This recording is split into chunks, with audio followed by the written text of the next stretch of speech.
오늘은 기권과 날씨 단원의 마지막 내용인 기단과 전선에 대해서 알아보겠습니다. 기단과 전선에 대한 내용은 크게 세 가지로 나눠볼 수 있는데요. 기단의 종류와 특징, 전선의 종류와 특징, 그리고 온대 저기압에 대한 내용을 차례대로 살펴보도록 하겠습니다. 먼저 기단의 종류와 특징에 대해서 알아보려고 하는데요. 먼저 기단이라는 것은 공기 덩어리가 한 지역에 오래 머무르게 되면 그 지표면의 성질과 공기 덩어리의 성질이 비슷해지는데, 공기 덩어리가 머물러 있는 지역의 기온이나 습도에 따라서 서로 성질이 비슷해진 대규모의 공기 덩어리를 바로 기단이라고 합니다. 이렇게 형성된 서로 다른 기단은 주변 지역의 날씨에 영향을 주기 때문에 기단의 성질에 따라서 다양한 날씨가 나타나게 됩니다. 기단의 성질을 이해하기 위해서 우리나라가 위치한 지역의 특징을 알아둘 필요가 있는데요. 태양 에너지를 가장 강하게 받는 저위도 지역은 기온이 매우 높고, 태양 에너지를 약하게 받는 고위도 지역은 기온이 매우 낮은 특징이 있습니다. 우리나라가 위치한 곳은 고위도와 저위도의 중간쯤 되는 중위도 지역인데요. 중위도 지역의 특징은 북쪽으로는 기온이 낮은 기단이, 남쪽으로는 기온이 높은 기단이 위치하고 있어서 이렇게 기온이 다른 기단의 영향을 모두 받게 됩니다. 우리나라에 영향을 주는 기단은 크게 4가지가 있는데요. 이 기단들이 생성되는 지역의 이름을 따서 기단에 이름을 붙입니다. 이 기단들의 특징을 쉽게 이해하기 위해서 우리나라를 중심으로 경계를 나누어 보겠습니다.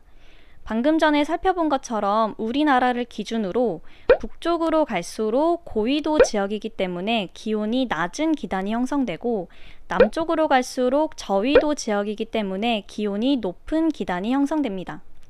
또한 우리나라를 기준으로 서쪽은 대륙으로 이루어져 있어서 건조한 성질의 기단이 형성되고, 동쪽은 넓은 해양이 있어서 습한 성질의 기단이 형성됩니다. 그러면 시베리아 지역에서 형성된 기단은 고위도와 대륙의 성질에 따라서 기온이 낮고 건조한 성질을 갖게 되는데요. 여기서 기온이 낮고 차갑다라는 뜻의 한랭이라는 단어를 써서 시베리아 기단은 한랭 건조하다라고 표현합니다.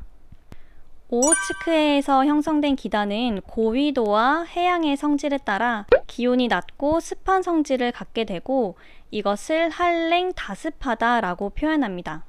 다음으로 북태평양에서 형성된 기단은 저위도와 해양의 성질에 따라 기온이 높고 습한 성질을 갖게 되고, 이것을 고온 다습하다라고 표현합니다.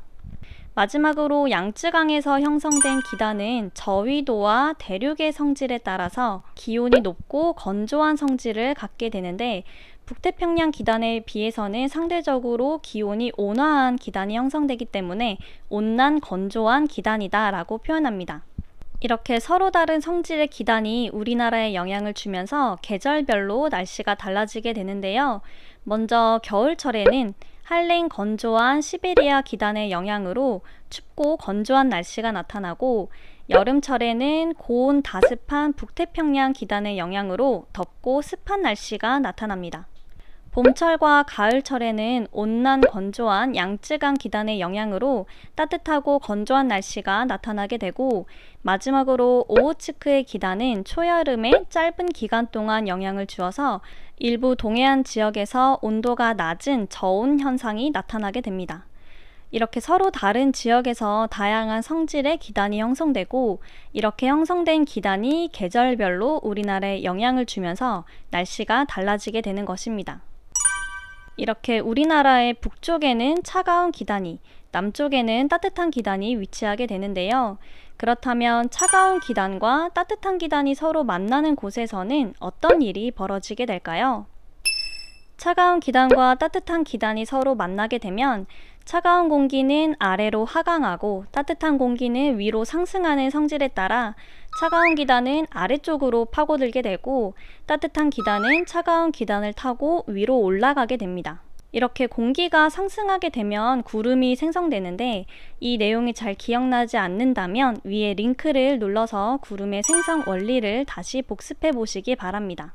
차가운 기단과 따뜻한 기단이 만나는 것을 입체적으로 살펴봤을 때 두 기단이 지표면에서 만나는 경계선을 전선이라고 하고, 공기 중에서 차가운 기단과 따뜻한 공기가 만나서 생기는 이 경계면을 전선면이라고 합니다. 전선과 전선면은 차가운 기단과 따뜻한 기단이 만나서 생기는 경계이고, 두 기단이 만나는 경계에서는 따뜻한 공기가 위로 상승하면서 구름이 생기고 날씨가 변하게 됩니다. 두 기단이 만나게 될 때는 차가운 기단이 따뜻한 기단 쪽으로 이동하거나 따뜻한 기단이 차가운 기단 쪽으로 이동하면서 만나게 되는데, 두 기단이 어떻게 만나느냐에 따라서 전선의 종류를 나눌 수 있고, 이에 따라 나타나는 날씨도 각각 다릅니다. 먼저 차가운 기단이 따뜻한 기단 쪽으로 이동하면서 생성되는 전선을 한랭 전선이라고 하는데, 차가운 기단이 따뜻한 기단 쪽으로 이동하면서 아래쪽을 파고들게 되고, 따뜻한 공기는 차가운 기단에게 밀리면서 급한 경사면을 따라 빠르게 상승하게 됩니다. 공기가 빠르게 상승하면서 좁고 높은 형태의 저군형 구름이 생성되어 좁은 지역에 소나기를 내리게 됩니다. 이 과정으로 인해 나타나는 한랭 전선의 특징을 다시 한번 정리해보면, 차가운 기단이 따뜻한 기단 아래로 파고들면서 두 기단 사이에 급한 기울기의 전선면이 형성되고, 이 전선면을 따라 공기가 빠르게 상승하면서 저군형 구름이 생성되면 좁은 지역에 일시적으로 많은 비를 뿌리는 소나기가 내리게 됩니다.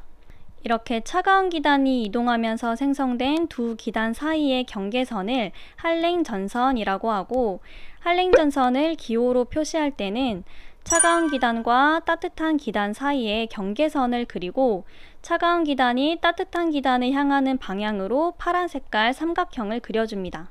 한랭 전선을 이 지도상에 표시해 본다면 이렇게 그려줄 수 있습니다. 입체적으로 살펴보면 찬 기단이 따뜻한 기단을 밀어내고 따뜻한 기단이 위로 상승하면서 저군형 구름이 생성되는 것과 전선면의 기울기를 이렇게 표현할 수 있습니다. 이때 차가운 기단이 밀어내는 방향으로 한랭 전선이 앞으로 이동하게 되는데, 따뜻한 공기가 차가운 기단 위를 타고 올라가면서 비를 뿌리기 때문에 이 경우에는 한랭 전선의 진행 방향을 기준으로 전선 뒤쪽에 비가 온다는 것도 추가로 알아두시면 좋을 것 같습니다.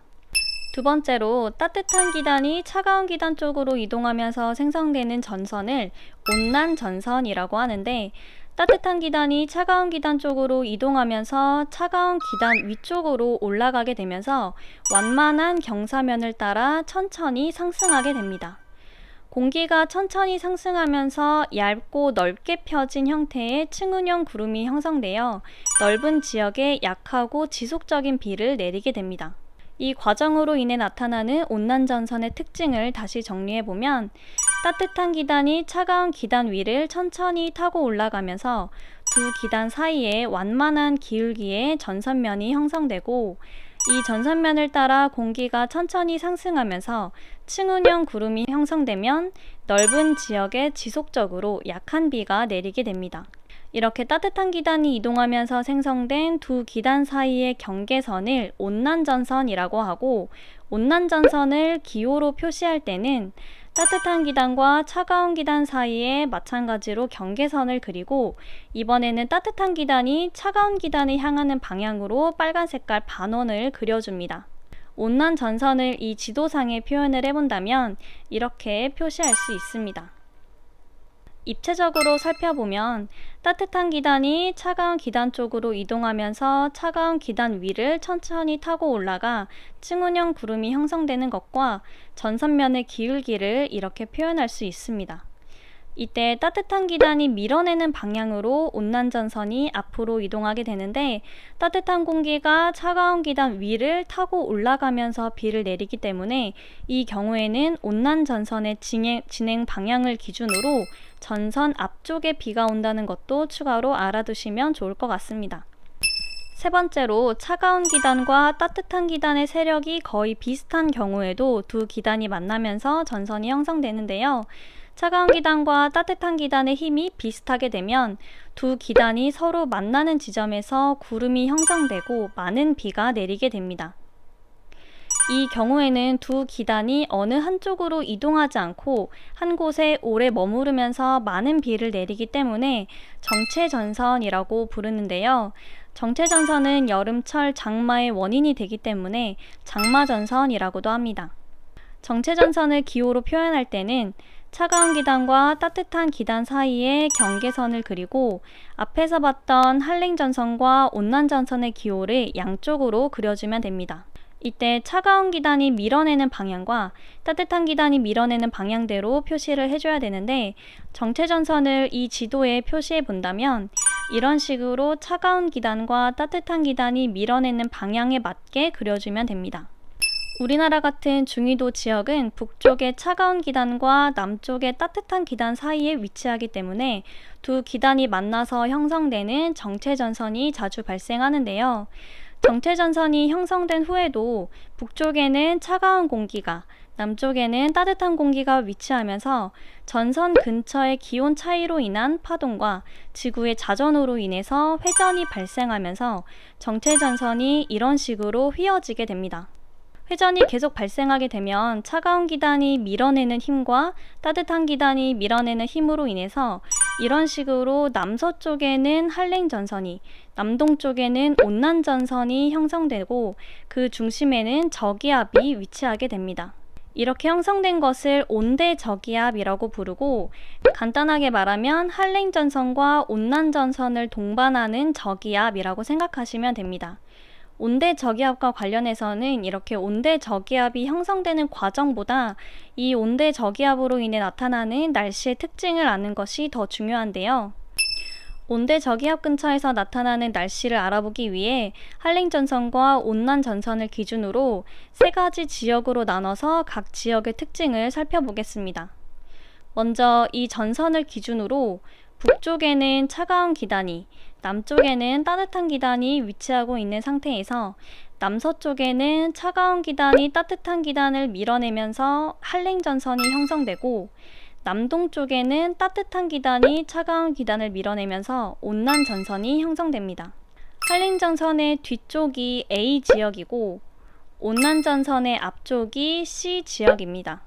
먼저 A 지역의 날씨는 앞에서 한랭전선의 특징에 대해서 살펴본 것처럼 차가운 기단의 영향으로 기온은 낮고 저군형 구름으로 인해 좁은 지역에 강한 소나기가 내리게 됩니다. C 지역은 온난전선의 특징에 대해서 살펴본 것처럼 온난전선 앞쪽에 있는 차가운 기단의 영향으로 기온이 낮고 층운형 구름으로 인해 넓은 지역에 지속적인 약한 비가 내리게 됩니다. 한랭전선과 온난전선의 사이는 이렇게 표현할 수 있는데 한랭전선의 뒤쪽이 A 지역이고 온난전선의 앞쪽이 C 지역이고 한랭전선과 온난전선의 사이에 B 지역이 있습니다. B 지역은 한랭전선의 앞쪽이면서 온난전선의 뒤쪽이기 때문에 따뜻한 기단이 위치해 있어서 기온이 높고 맑은 날씨가 나타나게 됩니다. 온대저기압에서의 날씨를 다시 한번 정리해보면 한랭전선의 뒤쪽인 A 지역은 저군형 구름으로 인해서 좁은 지역에 강한 소나기가 내리고 온난전선의 앞쪽인 C 지역은 층운형 구름으로 인해서 넓은 지역에 지속적인 비가 내립니다. 두 전선 사이에 위치한 B 지역은 따뜻한 기단으로 인해서 기온이 높고 맑은 날씨가 나타나게 됩니다. 온대저기압은 서쪽에서 불어오는 편서풍의 영향으로 시간이 지나면서 점점 동쪽으로 이동하게 되는데요. 예를 들면 C 지역은 현재는 비가 내리지만 온대저기압이 동쪽으로 이동하면서 온난전선이 통과한 후에는 C 지역은 따뜻하고 맑은 날씨가, B 지역은 저군형 구름으로 인해 소나기가 내리는 날씨가 되고 온대저기압이 더 이동하고 나면 C 지역에 소나기가 내리고 A와 B 지역은 온대저기압의 영향으로부터 벗어나게 됩니다. 앞에서 본 것처럼 온대저기압이 이렇게 동쪽으로 이동을 하는데 한랭전선이 온난전선보다 이동하는 속도가 빠르기 때문에 시간이 지나면 한랭전선이 온난전선을 따라잡으면서 이런 식으로 두 전선이 겹쳐지게 됩니다. 한랭전선과 온난전선이 중심 부근부터 겹쳐지기 시작하면서 생성된 이 전선을 폐색전선이라고 하는데 폐색이라는 뜻은 닫는다, 막는다 라는 뜻입니다. 한랭전선과 온난전선이 겹쳐지면서 폐색전선이 형성되면 온대저기압이 소멸되기 때문에 온대저기압을 닫아버린다라고 생각하시면 될 것 같습니다. 참고로 정체전선의 기호와 폐색전선의 기호를 혼동하는 경우가 간혹 있는데 헷갈리지 않으려면 두 전선이 생성되는 과정을 생각해 보면 됩니다. 폐색전선은 한랭전선이 온난전선과 같은 방향으로 이동하면서 만난 것이라서 삼각형과 반원이 서로 같은 방향을 향하지만 정체전선은 두 기단이 마주보며 만나기 때문에 방향이 서로 반대로 향하고 있다는 차이점이 있습니다. 시간이 지나 한랭전선이 온난전선을 계속 밀어내면서 따뜻한 공기는 위쪽으로, 차가운 공기는 아래쪽으로 남게 되어 안정한 상태가 되는데요. 이렇게 폐색전선이 발달하면서 온대저기압이 소멸하게 됩니다.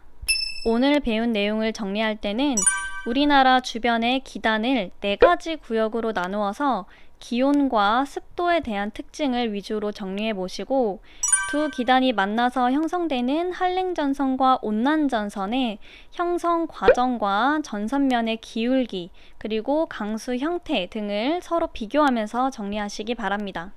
마지막으로 온대저기압의 생성과 소멸 과정에서 정체전선과 폐색전선이 형성된다는 것과 온대저기압에서 각 지역별로 나타나는 날씨의 특징을 잘 정리해 두시기 바랍니다.